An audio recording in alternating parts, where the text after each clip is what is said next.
जिल्ह्याच्या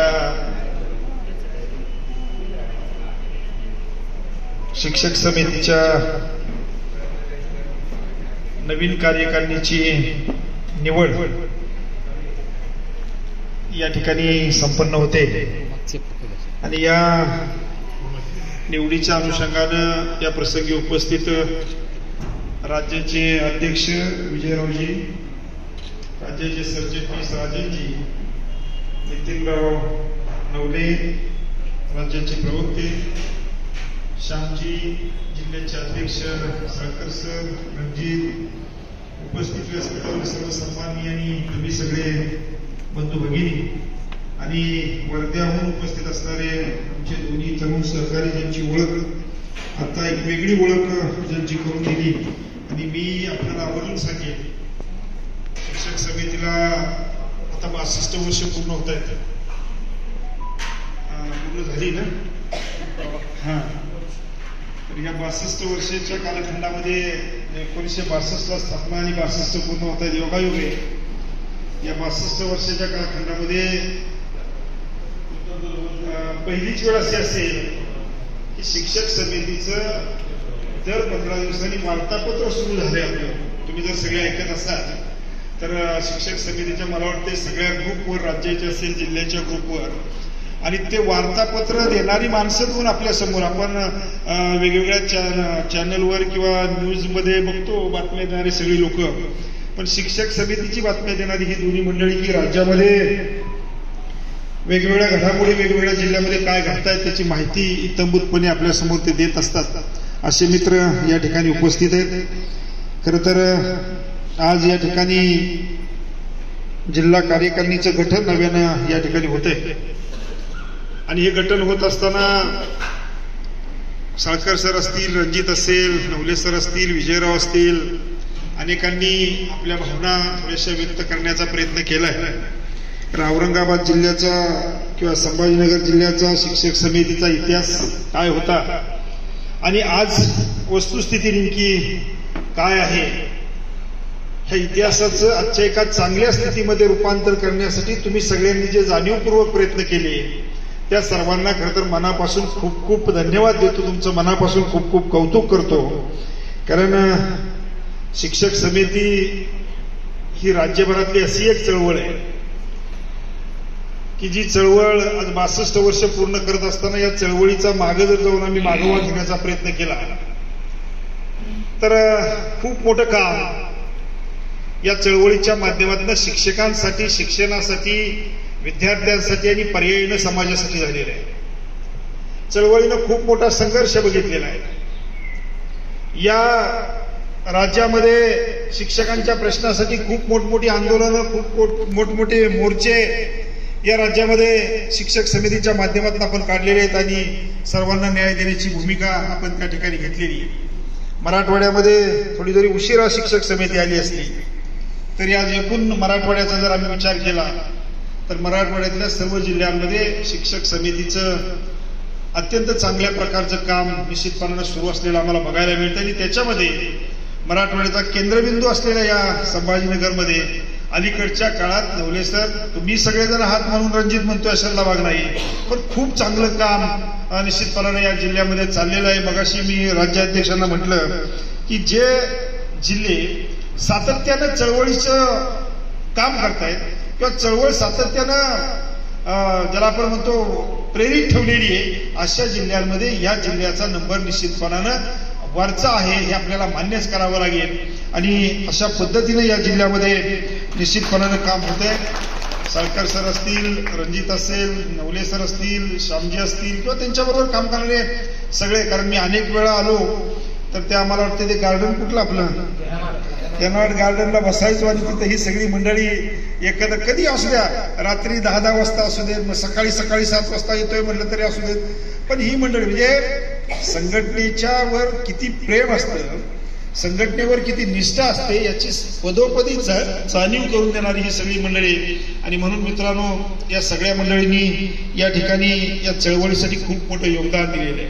अनेक मुद्दे खरं तर आले रणजितनं आणि साळकर सरांनी सांगितलं. मधल्या काळामध्ये शिक्षक समितीमध्ये खूप मोठा भूकंप होतोय का अशा प्रकारचं वातावरण निर्माण झालं आणि शिक्षक समितीच्या जिल्ह्यामधून हद्दपार होते की काय अशा प्रकारचं वातावरण झालं. कमी जास्त प्रमाणामध्ये आमच्या मनामध्ये राज्यभरात ती शंका निर्माण व्हायला लागली होती की काय होत आहे. पण मित्रांनो, शिक्षक समितीला खूप मोठा इतिहास आहे. शिक्षक समितीची चळवळ ही पुन्हा एका व्यक्तीवर उभी राहिलेली नाही, तर ही चळवळ विचारावर उभी राहिलेली आहे. तिला काहीतरी पाया आहे, मजबूत पाया आहे. कारण मी अनेक वेळा सांगतोय, शिक्षक समितीला तुम्ही हा भूकंप असेल, हा धक्का असेल, पण असे धक्के शिक्षक समितीला खूप पचवलेत. शिक्षक समितीनं अनेक धक्के पचवलेत. शिक्षक समितीला धक्का देण्याचा प्रयत्न यापूर्वी अनेकांनी केला, पण शिक्षक समितीचा इतिहास असा आहे, धक्का देणारे ज्यांनी प्रयत्न केला ते सगळे संपले. शिक्षक समिती मात्र दुप्पट वेगानं पुढे जात गेली आणि म्हणून महाराष्ट्रामध्ये आज सगळ्यात प्रबळ, सगळ्यात मोठी आणि सगळ्यात ताकदवान संघटना कोणती असेल तर ती शिक्षक समिती. हा शिक्षक समितीचा इतिहास आहे.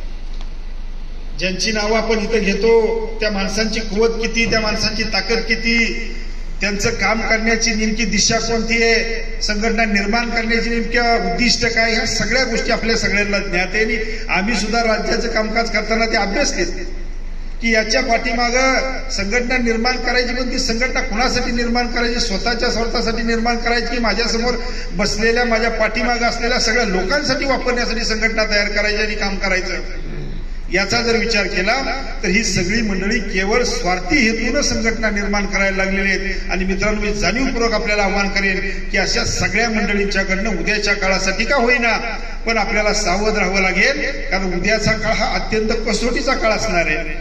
उद्याचा काळ हा अत्यंत संघर्षाचा काळ असणार आहे. आणि या संघर्षाच्या काळामध्ये ज्या संघटनेला काही तत्व आहे, ज्या संघटनेला काहीतरी विचार आहे, ज्या संघटनेचा पाया भक्कम आहे, वैचारिक, त्या संघटनेच्या पाठीशी आपल्याला सगळ्यांना ताकद उभी करावी लागणार आहे. आणि अशी संघटना राज्यामध्ये आज शिक्षक समिती, अन्य कुठल्याही संघटनेचा अभ्यास करा. मी शिक्षक समितीचे आपण सगळे आहोत म्हणून म्हणतोय अशातला भाग नाही. राज्यभरामध्ये कार्यरत असणाऱ्या आज कुठल्याही संघटनेचा विचार करा. आज त्या संघटनांची स्थिती नेमकी काय आहे आणि त्यांची काम करण्याची पद्धत नेमकी काय आहे, याचा विचार जर आम्ही केला तर निश्चितपणे शिक्षक समितीचं महत्व आपल्याला सगळ्यांना लक्षात येईल. म्हणून कोण काय करतंय आणि कोण काय बघतंय याहीपेक्षा तुम्ही प्रामाणिकपणे काम केलं, सावरकर सर, तुम्ही तुमच्या सगळ्या सहकार्यांना बरोबर घेऊन जे काम केलं आणि त्या कामाची परिणती अशी झाली की ज्यांनी कुणी थोडंसं प्रयत्न केला ते कुठे आज त्यांचं अस्तित्व काय याचा सुद्धा कुणी त्याची दखल घेत नाही, अशा प्रकारची परिस्थिती निर्माण झाली. आणि म्हणून शिक्षक समितीमध्ये काम करताना खरं तर आपण प्रामाणिकपणे निष्ठेनं सगळेजण काम करतोय. तीच निष्ठा, तोच प्रामाणिकपणा उद्याच्या काळामध्ये आपल्याला पुढे न्यायचा आहे. अनेक गोष्टी आपण शिक्षक समितीच्या माध्यमातून निश्चितपणानं करत असतो. सावरकर सरांनी सांगितलं अनेक कार्यक्रम राबवले. खरं तर मी मगाशी म्हणून मुद्दा म्हणून उल्लेख करतोय, तुमची स्तुती करतोय अशातला भाग नाही.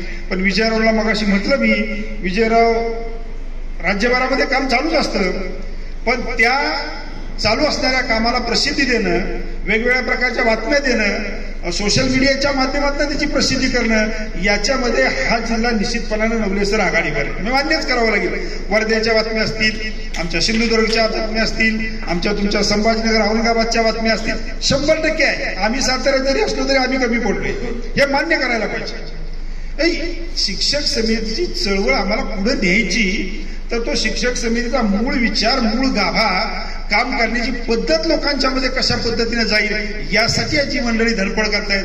त्याच्यामध्ये निश्चितपणानं तुम्ही सगळे आहात याची जाणीव निश्चितपणानं ठेवून आपण काही धोरणं आपली असतात, काही आपली तत्व आहेत. शिक्षक समिती राज्य अधिवेशन 3 वर्षातनं घेते, नवी कार्यकारिणी निवड करते, किंबहुना कार्यकारिणी बदलून नव्या लोकांना काम करण्याची संधी द्यायची. तीच पद्धत आपण जिल्ह्यामध्ये राबवतो, तीच पद्धत आपण तालुक्यामध्ये राबवतो.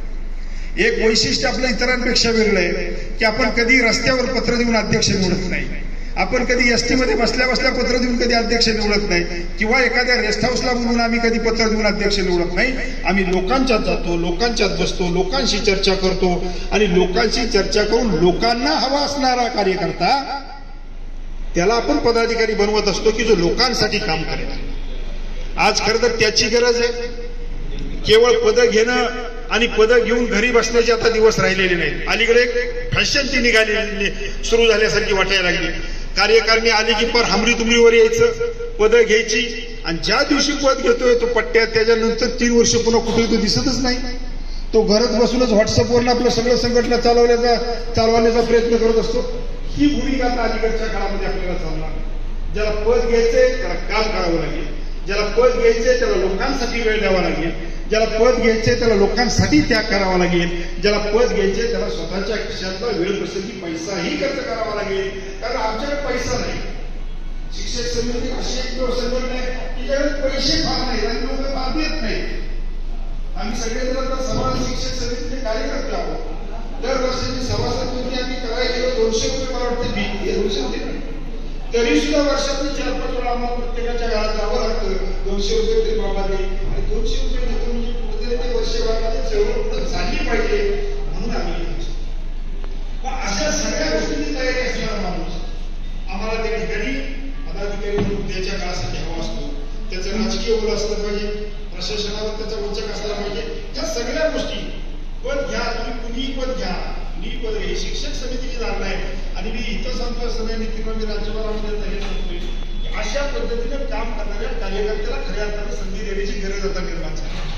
मगाशी रणजित नितीनराव म्हणले की लोकांना संध्या दिल्याच पाहिजे आणि लोकांना संधी दिली पाहिजे, नव्या कार्यकर्त्यांना संधी दिली पाहिजे, काम करणाऱ्या माणसांना संधी दिली पाहिजे, मॅच्युअर असणाऱ्या माणसांना संधी दिली पाहिजे. समन्वय साधता अनेक गोष्टी आहेत. नाही तर पद घ्यायचं आणि त्या पदाधिकाऱ्यांचीच भांडणं मिटवता नाकी नव्हती अशी परिस्थिती होती. पदाधिकाऱ्यांचं तरी रणजितराव व्यवस्थित जुळलं पाहिजे. कारण पदाधिकाऱ्यांची व्यवस्थित जुळलं पाहिजे, त्यांनी व्यवस्थितपणे कारभार केला पाहिजे. आमच्या वाटीला 3 वर्ष जास्त कालावधी नाही. त्या 3 वर्षाच्या कालावधीमध्ये आम्ही अधिक चांगलं काम कशा पद्धतीनं करू. मला तर असं माझी भावना आहे की तुम्ही इतकं चांगलं काम करा की पुढच्या वेळी जेवढे आम्ही असं सभागृहामध्ये बसू त्यावेळेस लोकांनी म्हटलं पाहिजे नका नवीन काय बघू, आई त्यांना संधी द्या, त्यांनी अधिक चांगलं काम केलं, त्यांना अधिकची संधी आपण देण्याचा प्रयत्न. मित्र, अशा पद्धतीने आपण सगळेजण त्या ठिकाणी काम करण्याचा प्रयत्न करू. आज राज्यभरामध्ये तशाच पद्धतीचं एकंदरीत वातावरण, खूप चांगलं वातावरण आहे. प्रश्न खूप ज्वलंत उद्याच्या काळामध्ये निर्माण होणार आहेत आणि म्हणून या प्रश्नाला सामोरं जात असताना तशा पद्धतीनं आपल्याला नेतृत्व करणारी माणसं सुद्धा या राज्यामध्ये द्यावी लागणार आहेत.